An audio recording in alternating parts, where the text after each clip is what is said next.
Hi everyone, Olga with you. Today I'm talking about three major changes in immigration policy in Ukraine. It's already clear when Ukraine will win the war, we will need a lot of people coming to Ukraine besides Ukrainians to help to rebuild the country, because we will need to have a lot of workers, a lot of different kind of specialists, and already a lot of departments who are responsible for migration and labor and so on. They are talking clearly that we will need to engage foreigners to rebuild Ukraine and invite them to come to Ukraine to help our country to recover. I believe that is why our government start making changes in migration system. So let's check what are those changes. The first and a very great news that after having 5 years of temporary residence, you will be able to convert it to permanent one.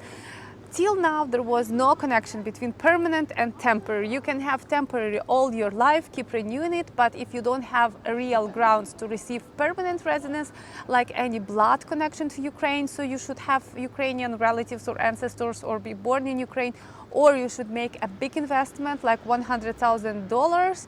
There was no other option to receive permanent residence in Ukraine. So you cannot convert work visa to permanent visa. Now with the new law, it would be possible. And this is for sure very great news. It's a European practice. Everywhere you can find such law. So finally, we will have such law in Ukraine as well. Second news is how foreigner can receive a residence based on marriage with Ukrainian citizen. Before, you just need to get married, and that's all. And that's why there were a lot of fake marriages. Some of them government catch, some of them government didn't catch. Now it would be a bit more checked. So first, for sure, people need to know common language. It cannot be that girls speak only Ukrainian and Russian and the guys speak only his language or only English at least, and they don't know any common language. This is already a question mark how they are communicating, for sure, and it's very logical. Still, it's not a problem if you don't speak common language, because the second thing would be to check, to have interview with all of you separately to check some common details about your life together and about your marriage.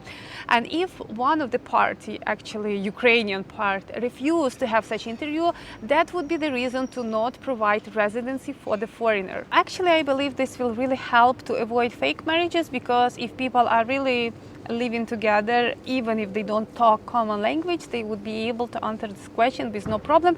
That's why I'm classifying this law like neutral, because yes, it's one extra step, but this will just help government to ensure that the marriages are not made in a wrong way. And at the same time, this is also world practice, so many countries are doing that, so I don't see anything wrong with this.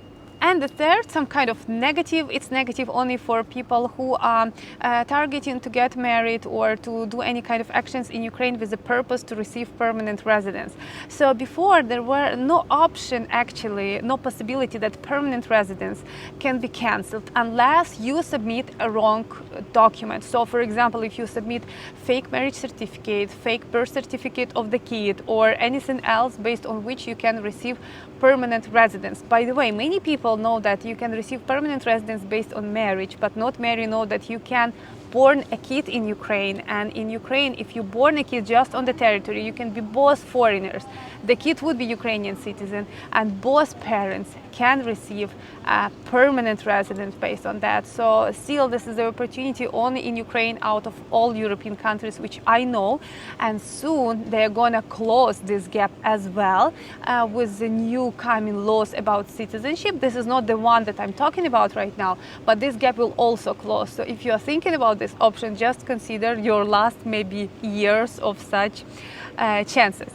So before, once somebody make even fake marriage and he need to wait 2 years to be married, then he can apply for a permanent residence, and thank you so much, they divorce and done. The foreigner left with permanent residence, and the girl, she can go and get married with somebody else in a fake or in a normal way.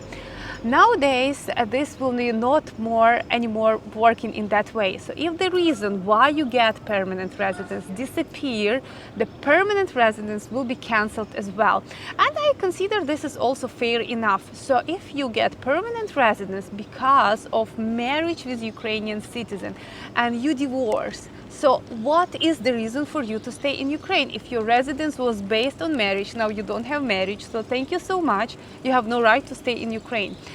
Same could be related to the kids. So if you have kid from Ukrainian woman and you get a permanent residence based on the kid, not based on the marriage, because this is also possible and it's much faster, by the way.